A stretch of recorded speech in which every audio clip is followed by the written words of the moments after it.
Kalau kita nggak bisa ya belajar ya, penaliman gitu. Kalau kalau kita mampu begitu ya kita menjadi muta'alim begitu. Menjadi kun aliman begitu ya, menjadi yang mengajarkan begitu. Tapi kalau nggak bisa mengajarkan ya muta'aliman, kita yang belajar begitu kan. Kalau masih nggak bisa ya mendengarkan, cukup mendengarkan. Kalau masih tidak mau mendengarkan ya cukup suka saja begitu.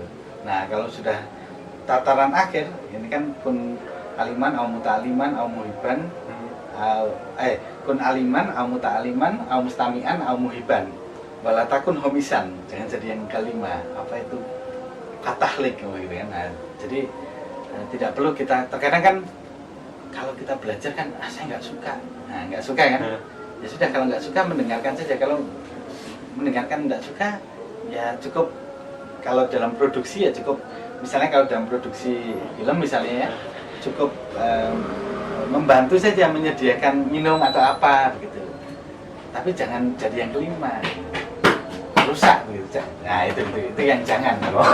Dalam proses belajar harusnya seperti itu, harusnya ya, ini prinsip ya, prinsip yang saya selalu pegang. Makanya saya tidak pernah saya tidak pernah punya rasa benci sedikit pun terhadap siapapun itu guru saya misalnya yang dulu misalnya sama saya bagaimana, enggak, malah saya dekati. Biasanya kalau ada mahasiswa ketika saya begini kan terkadang menjauh, gitu. Identiknya menjauh begitu. Wah ini galak ini, gitu kan, ini dan seterusnya begitu kan. Tapi kalau saya pribadi dalam proses belajar memang begitu prinsipnya. Berarti gimana orangnya ya, kalau misalkan yang gurunya galak tapi orangnya enjoy aja kayak saya, gak peduli. Ya kan macam-macam. Tapi saya memang punya keyakinan ya, sampai detik ini saya selalu punya keyakinan siapapun itu yang belajar begitu ya, saya selalu sampaikan tidak pernah mereka itu tidak saya luluskan. Kalau masuk saja, entah itu masuk berapa kali begitu. Karena saya yakin mereka punya kemampuan, begitu kan. Mereka punya kemampuan. Hanya saja mungkin ada faktor macam-macam. Entah itu tadi ya, malas kah atau ada kerjaan dan seterusnya. Makanya itu prinsip saya ketika merespon kawan-kawan mahasiswa.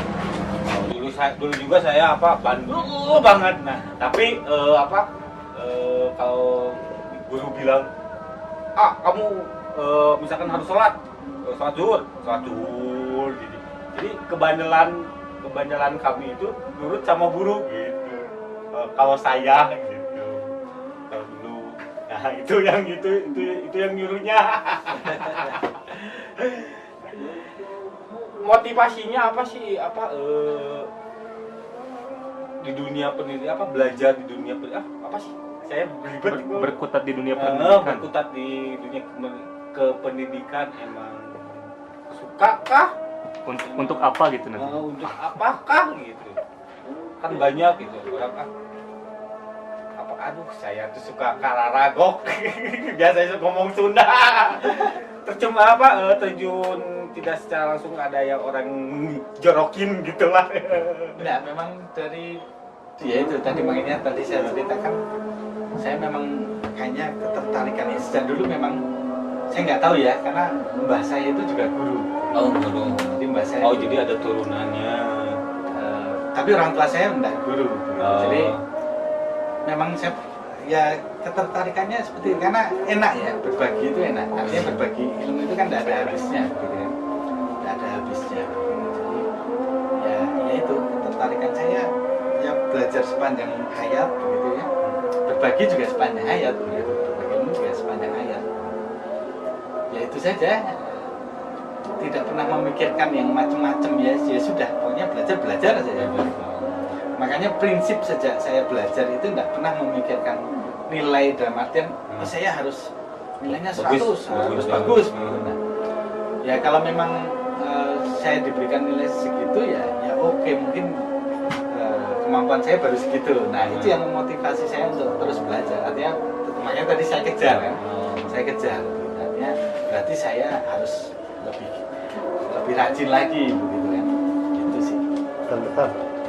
Ini pesan-pesan buat teman-teman anak muda yang pengen apa ya, termotivasi untuk apa? Biar termotivasi untuk Belajar, belajar. belajar gitu. Sisa sekarang banyak sekali yang sangat Ya rebahan lah.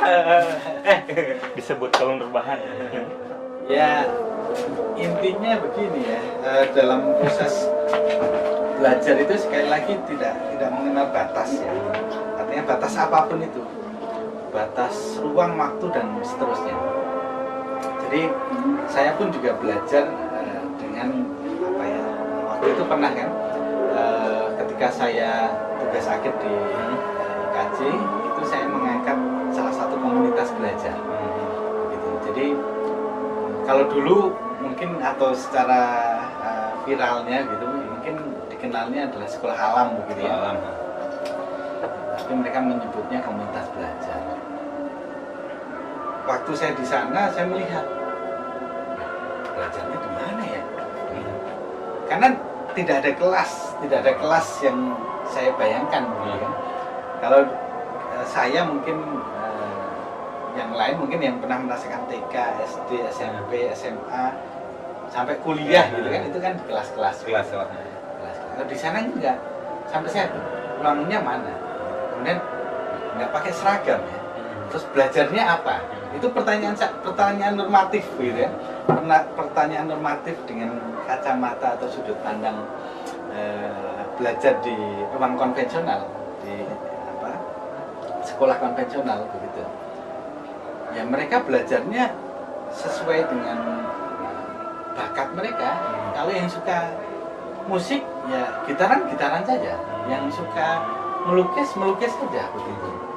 Nah itu yang mereka lakukan begitu. Makanya kalau ya di tempat kita mungkin ini ya belum ada mungkin beberapa yang seperti itu ya. Karena kan kalau ibaratnya kalau kita kuliah itu kan terkadang sampai di tahapan kuliah saja jati diri kita itu masih mencari. Kita masih mencari jati diri begitu kan. Saya masuk komunikasi, tapi ketika saya belajar komunikasi di ilmu komunikasi, kok kayaknya saya sukanya menggambar ya. Kok saya kayaknya sukanya apa ya? Oh berarti artinya jati diri itu masih mencari gitu. Nah, kalau yang komunitas belajar tadi itu sebenarnya mereka sudah didorong, dihantarkan untuk menemukan jati dirinya sejak dini, begitu kan? Makanya kalau saya nggak tahu, karena saya belum melihat langsung ya, mungkin pesepak bola itu mungkin sejak dini ya sudah cuma main bola saja, begitu kan? Tidak diberikan pelajaran IPA, IPS dan seterusnya begitu kan mungkin ya, begitu ya. Itu yang ya seperti yang baru viral kemarin itu kan, dia konsisten mengupload foto ya kan. Jadi tahun berapa begitu kan, itu kan perlu konsistensi ya. Nah, begitu juga yang belajar sebetulnya. Nah kalau kayak saya ini sebetulnya juga agak nggak konsisten karena menemukan jati dirinya kan pindah-pindah ya. Empat kan kampus ke-6 secara resmi ya, kampus resmi ke-6 begitu kan bagi saya begitu. Tapi memang sejak dulu saya memang suka foto begitu ya. Dulu masih pakai two-style itu. Saya ingat foto saya pakai two-style itu kepala saya botak. Saya kayaknya masih simpan itu. Jadi saya memang minatnya ke situ. Tapi waktu itu nyasar dulu begitu. Jadi ya itu lingkungan ya. Makanya kawan-kawan yang apalagi sekarang ya di dunia digital kan jauh lebih luasa begitu ya, terutama akses pengetahuan. Saya merasakan benar ketika anak saya belajar bahasa Inggris begitu ya. Dulu kalau mau belajar bahasa Inggris, saya kan orang desa ya. Saya orang desa, kalau mau belajar bahasa Inggris itu takut, gitu kan, takut dan mau belajar kemana, gitu. Kalau les mahal, begitu kan. Tapi kalau sekarang dengan akses informasi yang sangat bisa diakses, pengetahuan bisa diakses dimanapun itu ya, artinya mudah diakses begitu. belajar bahasa Inggris di kampung Inggris saja terjangkau misalnya gitu kan. Artinya dengan biaya kemarin itu saya memang sengaja pengen melihat pola belajarnya dan seterusnya begitu kan. Misalnya dengan biaya 50.000 saja itu sudah 1 bulan ya, 20 kali pertemuan ya, kayak nggak logis gitu ya. Kalau dulu 50.000 dapat apa ya? Mau les 50.000 nggak dapat waktu itu kan. Makanya sekarang beruntunglah kawan-kawan yang kawan-kawan muda sekarang ya, artinya generasi kawan-kawan yang mau dari SD, SMP, SMA sekarang ini sangat beruntung dengan keterbukaan akses media, akses ilmu pengetahuan di HP Anda gitu. Jadi kan kalau dulu bahasa Inggris misalkan, jadi nerjemahinnya satu-satu jadi D misalkan, dicari D. Kan kalau sekarang ada Google Translate, dipermudah ya sebenarnya. Semuanya dipermudah. Saya mengikuti beberapa Instagram begitu yang memberikan misalnya tutorial ya, entah itu Excel, entah itu Word. Berarti mahasiswa itu sebetulnya enak ya tinggal ngikuti ini gitu kan. Nggak perlu lagi les-lesan gitu ya. Les-lesan itu mungkin secara literatur mungkin jauh lebih tertata. Memang kalau kita belajarnya kan perlu mengatur belajar secara teratur.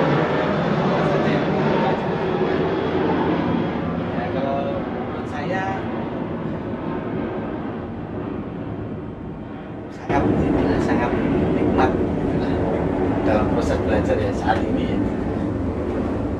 Tidak perlu lagi membawa buku setebal ini misalnya gitu kan. Oh dulu kan tapi saya masih menemukan di mana anak saya belajar itu masih membawa buku yang menurut saya berat gitu. Kenapa harus bentuknya cetak begitu? Kenapa kok enggak digital saja, full digital begitu? Kenapa saya juga belum tahu begitu. Karena menurut saya nggak ada bedanya berarti dengan dulu ketika kita misalnya ke sekolah buku semua dimasukkan gitu. Ya belum, harusnya sih dengan era digital harusnya bisa dilakukan secara digital semua gitu. Artinya anak-anak tidak terbebani di pundaknya menenteng buku yang berat. Itu sih. Oh iya, saya lupa ini ada merchandise dari kami ya, sedikit-sedikit. Oleh-oleh dari Cimahi untuk di Jogja, di Jakarta, dimanapun lah berada. Ini diterima, boleh. Terima kasih. Wah ini topi ini bisa untuk goes ini. Goes ya. Biar wah itu apa tuh? Aduh imajinasiku. Imajinasiku ini langsung perlu dicoba. Coba dulu, diteskan dulu. Nah, ini karena saya orang desa, melihat barang seperti ini gimana nih? Kayak sabuk itu. Oke guys, sabuk ya. Sip. Mantap. Jadi nambah kegantengannya lah. Wah ini baju kaliannya Pak Hadi luar biasa ini ya, Saung Teduh ini ya. Ini gambar sendiri ya berarti ya? Ini Foto ya. Foto saudaranya ini, bukan dia, tapi saudaranya. datang kemarin teman-teman ngumpul di sini gitu. Jadi produksi fotonya juga ambil dari tim kita sendiri yang bikin. Luar biasa ya. Yang nyablon juga tim kita sendiri. Ini memang Saung Teduh ini memang luar biasa lah. Amin. 100% kan? 100% Saung Teduh ini. Ya, Mantap. Original. Original.